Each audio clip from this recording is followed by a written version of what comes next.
A special thank you to each of our subscribers who make this channel possible. Here's today's story. In a dramatic turn of events, South Korea's political landscape has been thrown into turmoil as opposition parties submitted a motion to impeach President Yoon Suk Yeol on Wednesday. This comes just hours after Yoon's abrupt declaration of martial law, which was swiftly overturned by the National Assembly. The martial law, declared late Tuesday night, aimed to eliminate what Yoon referred to as anti-state forces obstructing his agenda in the opposition-dominated parliament. However, the declaration lasted only 6 hours before lawmakers voted overwhelmingly to lift it, highlighting the president's precarious position. The motion to impeach Yoon was presented by the main opposition Democratic Party alongside 5 smaller parties, indicating a united front against his administration. To succeed, the impeachment motion requires the backing of 2/3 of the 300-seat parliament, which translates to 200 votes. Currently, the opposition parties hold 192 seats, but the recent parliamentary vote against Yoon's martial law saw 18 members from his ruling People Power Party join the opposition in rejecting the declaration. This has raised questions about Yoon's support within his party and the broader implications for his presidency. The Democratic Party has argued that Yoon's martial law declaration was unconstitutional, stating that it did not meet the necessary legal requirements. They characterized the declaration as a grave act of rebellion and a direct violation of the Constitution. As the political pressure mounts, Yoon's senior advisors and cabinet members, including Defense Minister Kim Yong-hyun, have faced calls to resign. Prime Minister Han Duck-soo has urged patience among cabinet members, emphasizing the importance of fulfilling their duties during this turbulent time. If the impeachment motion is successful, Yoon would be stripped of his powers until the Constitutional Court rules on the matter. This would temporarily elevate Prime Minister Han Duck-soo to presidential responsibilities.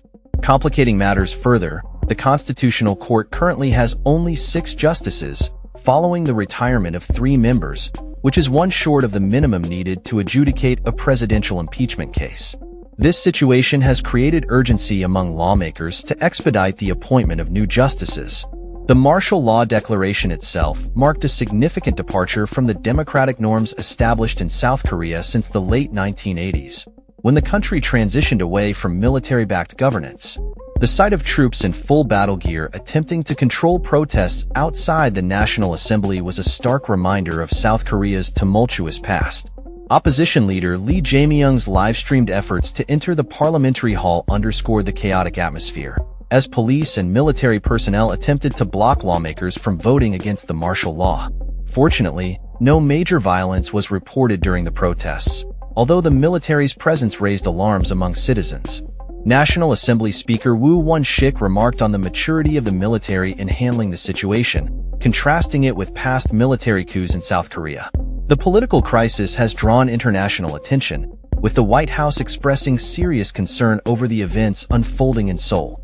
A spokesperson for the National Security Council indicated that the U.S. administration was not informed in advance of Yoon's martial law announcement and has been in contact with South Korean officials. Meanwhile, the streets of Seoul appeared busy and normal on Wednesday, with tourists and residents going about their day despite the political upheaval. Some expressed confusion over the situation, while others noted the potential for large-scale protests in response to Yoon's actions. The political standoff between Yoon's government and the Democratic Party has been exacerbated by ongoing disputes over next year's budget and attempts to impeach 3 top prosecutors. Yoon's inflammatory rhetoric, labeling the opposition as pro-North Korean anti-state forces, has further polarized the political climate. Analysts have voiced concern that Yoon's martial law declaration represents a significant regression for democracy in South Korea, echoing sentiments of a worrying trend of authoritarianism since he took office in 2022. The situation remains fluid, with the potential for further developments as the impeachment motion is set to be voted on as early as Friday. The political future of President Yoon Suk Yeol hangs in the balance as South Korea grapples with the implications of his controversial actions and the response from its democratic institutions. That's all for this story. We upload videos every day covering many different subjects, so hit that subscribe button to stay informed. Thanks for watching.